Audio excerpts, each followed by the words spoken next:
Shalom, Kohalo, Yahweh, Bahasham, Yahushai, Bahasham, Rakaha, Kodash. Double honors into the apostles, double honors into the elder bishops. Salutations to all my fellow laborers doing this work in truth and sincerity, risking their lives and their freedom to do so, now more so than ever. The 144,000 and the scattered elect that are scattered around the four corners of the earth that be like unto the speckled bird, the Israelite foreigners among the heathen that look like those heathen. This is not a black thing. And to the few Akwaf that are listening and learning, to you, I say Shalom. This is your brother Malcolm from the branch of the Great Millstone here in Chicago, coming at you with another lesson in truth. And the days of beautiful landscapes like this in this present evil modern world, this present temporal evil kingdom, as my beloved brother Yakia often says, is all coming to an end, because all these places around the earth are going to be in complete and total chaos as the world spirals out of control into total collapse.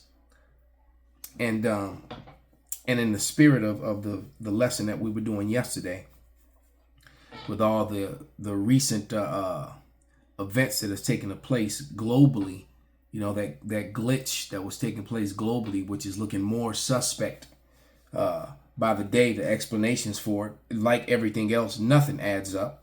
You know, just like the explanations for, you know, the whole Trump assassination attempt. None of the facts are adding up to the information. You know, the math equations aren't matching. All right, just to put it simple. But we were reading in Second Ezra, because the Second Ezra 15 and 16 are appropriate scriptures to read a lot in this present time, because this is where we are. And I'm going to start in Second Ezra 16 and 17, and it reads, "Woe is me, who will deliver me in those days?" So when you have the understanding, Ezra is, you know, was given a vision of the last days. And he said, "Woe is me, who will deliver me in those days?" Because in his vision, he saw himself there. Proving what? Regeneration, reincarnation, first and foremost. And at this time, I can safely say that I know that Ezra is one of the elect. And knowing that he was one of the elect, and knowing that he's one of the elect now, then when he was being used to, you know, by the Lord for this book, for these scriptures, he had no clue if he was the elect. Because he said, "Woe is me, who will deliver me in those days?" All right, he's like, damn, I'm going to die in this time, you know, when this happens. Because this is promised to be a time on earth that has never been, not since mankind has been. All right. Verse 18. "The beginning of sorrows and great mournings, and the beginnings of famine and great death, the beginning of wars, and the power shall stand in fear, and the beginning of evils. What shall I do when these things shall come?" So he's seeing all this happening, the things that are happening, because war is going on already. Some people are dying grievously already. Some people are starving already. It just hasn't hit the major mainstream societies yet. You know, like some of the capital cities in Europe, some of the capital cities in Asia, some of the capital cities here in the West. You know, they haven't been hit like some of the other places, some other mainstream places. But that sort of devastation and hunger and famine is going to come everywhere. And it says, "Behold, the famine and the plague and tribulation and anguish are sent as scourges for amendment." So whether it be man-made or the Lord sends it from on high, it's all coming from the Lord. He sent it for amendment. This is the only way for them to pay for what they've done to the children of Zion. This is all about the controversy of Zion. Okay? I think that's Isaiah 34 and 8, I believe. I think. Let me see if I can find that real quick.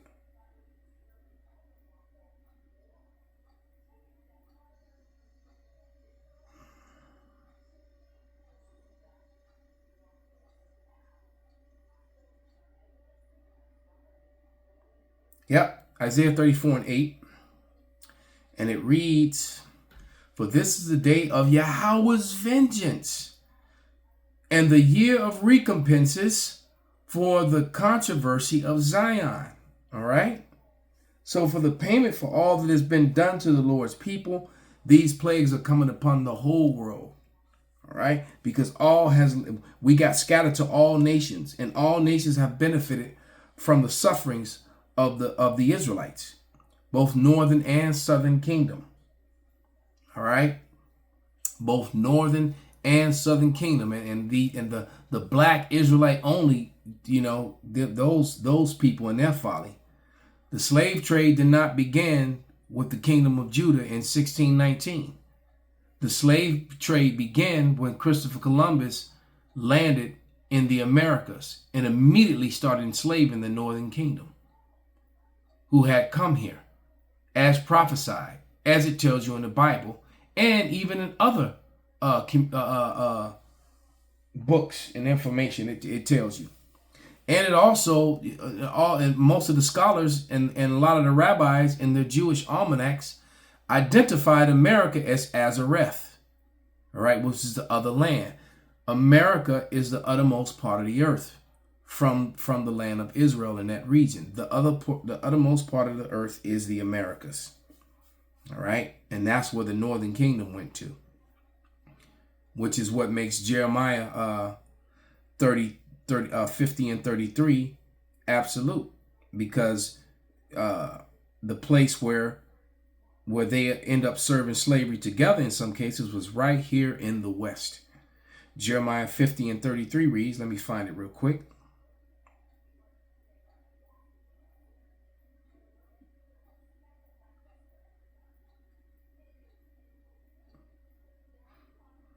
It reads, "Thus saith the Lord of hosts," Yahweh of hosts, that's all caps.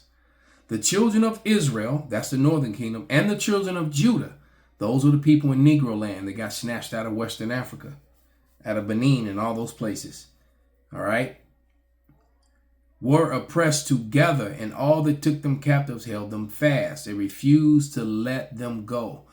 The one place where they actually were in captivity together, even in some cases on the same ships together, was here in the West. This is where it happened, all right?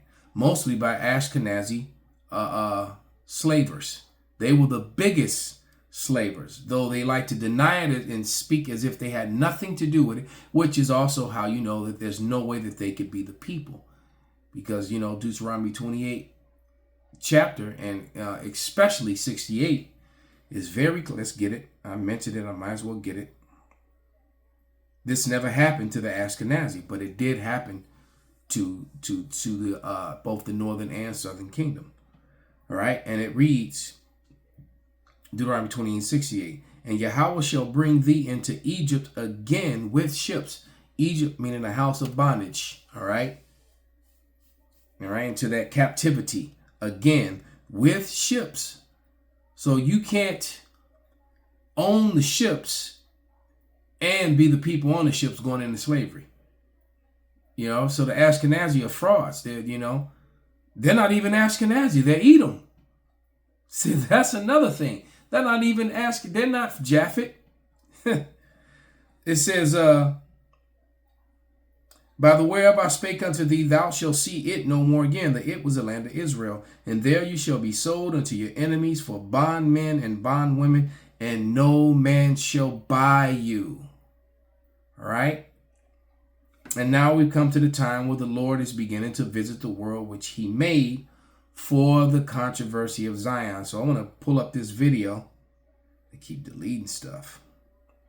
But this is the one, the Civil War one. This is a TikTok video. And we'll just let it play.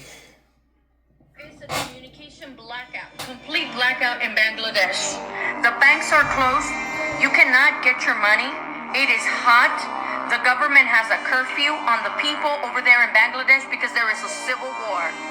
They don't want to tell us on the television. The Bangladesh government doesn't want the world to know what they're doing to their people. You need to tune in to what's happening in Bangladesh from independent reporters. There is no internet. People are not being able to access their money. They don't want to give the people back their money. More than 3,000 people, they believe more than 3,000 are injured because of the police brutality. The army, the Bangladeshi army has been deployed in the entire Bangladesh area. The prime minister has left the country and has said that there's nothing they can do right now. The people are being left by themselves to fight against the police brutality. They have the military going on all over the place. They have a curfew. And the students, many students, they believe more than 300 now are dead because of the police brutality. Tell me if this is not crazy. There is a whole civil war on that side of the world, and we don't know. Did you know that there is going to be a massive protest in Georgia, here in United States, because of what's happening in Bangladesh? Of course you don't know none of this, because CNN and all of the news channels here in the United States are cowards and paid by the elites. There is a communication blackout. That's pretty blackout. much true what she said. It's not that they're cowards. They're controlled, and they're just going to get their printouts and read, so that they're in unison. And that's another way that you know the news is completely fake. I mean, how many videos you have to see where they show you, 100 different news outlets around the country, and they all say the same exact thing. What that means is that they all got the same email. They all got the same printout. All right, it's because there's no way that the people in Tennessee will be saying the exact same thing that the people in Maryland or the people up in Washington State or in Oregon are saying. All right, and the news people in Mississippi or Georgia saying the same thing that the people in Rhode Island or Vermont are saying. The same exact thing, word for word. We've all seen the Brady Bunch, boxes where it starts off with 1 or 2. And then all of a sudden it's 300, 400, 500 news people, and now they're all saying the same damn thing. We've all seen the evidence of it. What that tells you is that there's no such thing as independent reporting, independent media. It's not like back in the days, in the 80s, the 70s, and the 60s. All right. What was the character from the Ninja Turtles? April O'Neil. Go out and get the story and risk their lives. Even the Spider-Man would go take pictures to get the story, in investigative reporting. They don't do that because they don't want you to do investigative reporting. They want you to report as they tell you. And it's very clear. So what's going on in Bangladesh is coming to a town near you, and soon. All right? Because that attempted assassination on President Trump, whether it was staged or real, however you want to look at it, real meaning organic, which I seriously doubt.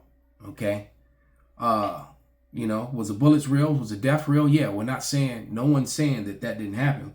What we're saying is that it didn't happen naturally. It was definitely orchestrated, so it looks like, or it was allowed to happen. One or the other, either are bad.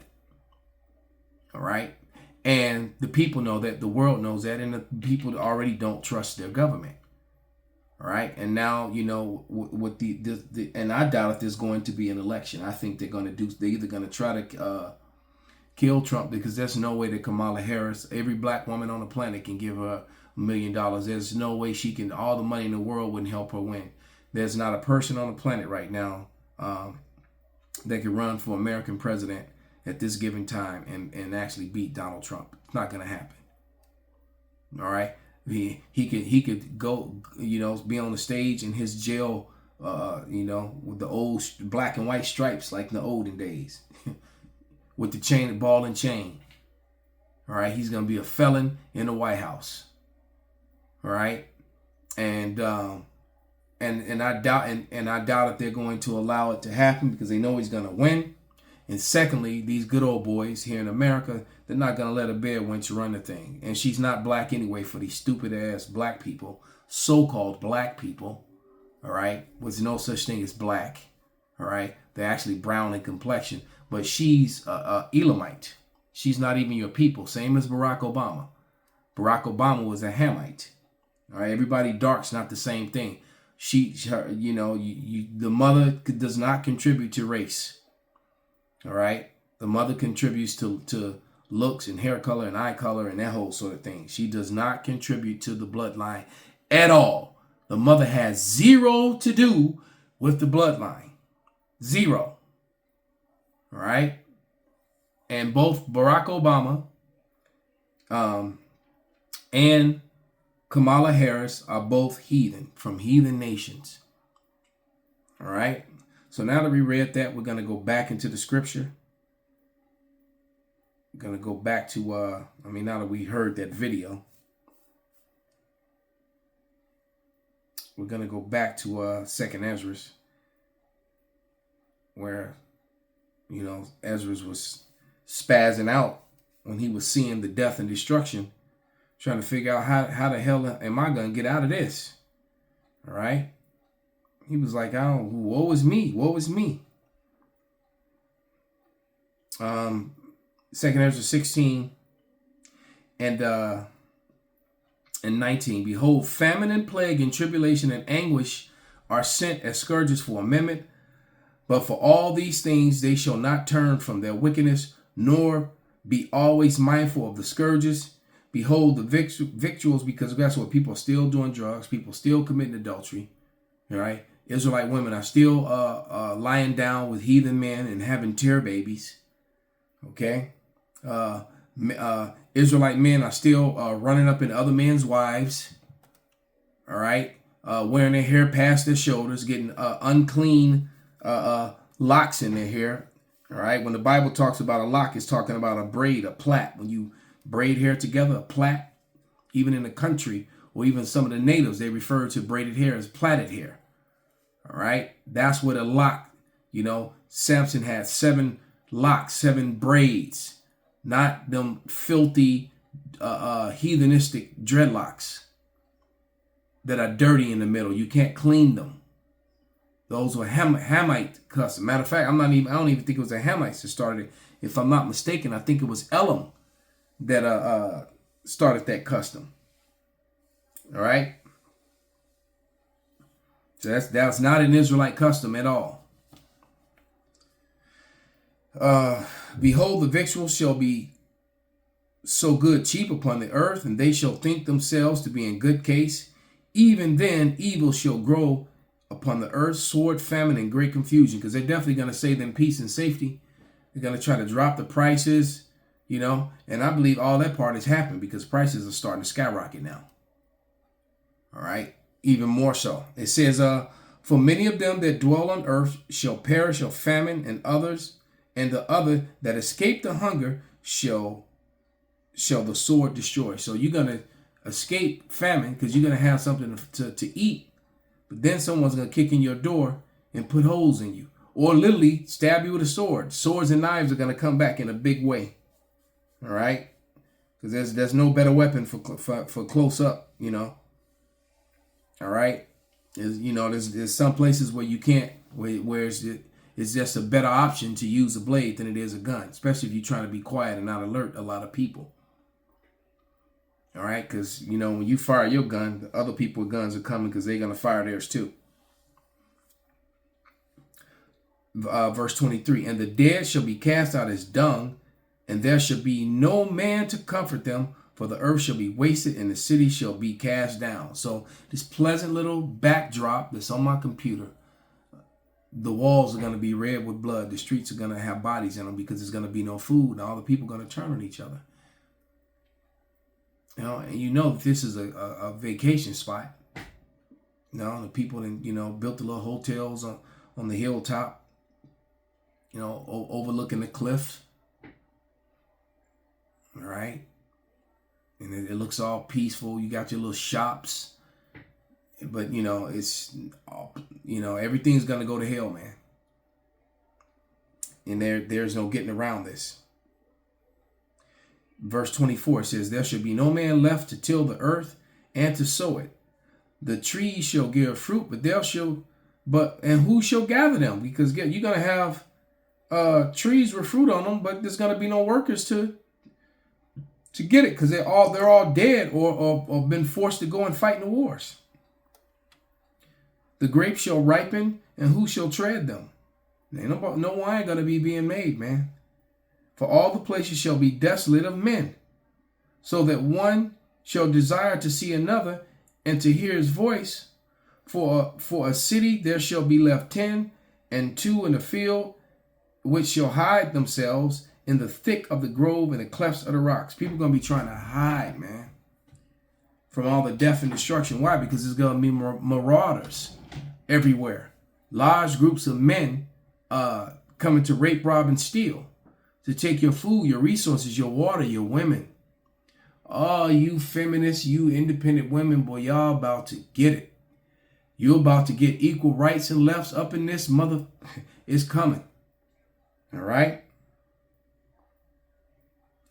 And I'm going to tell you, if you're not with the man of the Lord, or if you're not a man of the Lord, because you're definitely going to need a man, and a man in the world is only going to get you so far before he gets his death by the pain or his destruction. All right? The true value men are the men of the Lord. And everyone's going to find it out in the not so distant future, man. And all you women who actually were with men of the Lord and left them, committed adultery against them, just turned on them, whatever it is, man, you're going to regret it. You're going to regret it, man. I'm going to jump up to verse 47.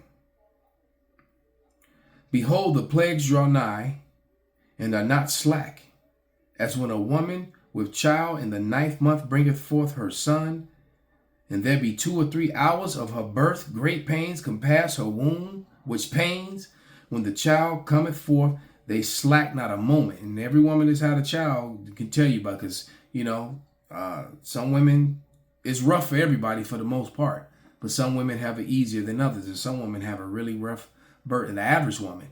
And the reason being is because, well, you can blame another woman. Her name was Eve.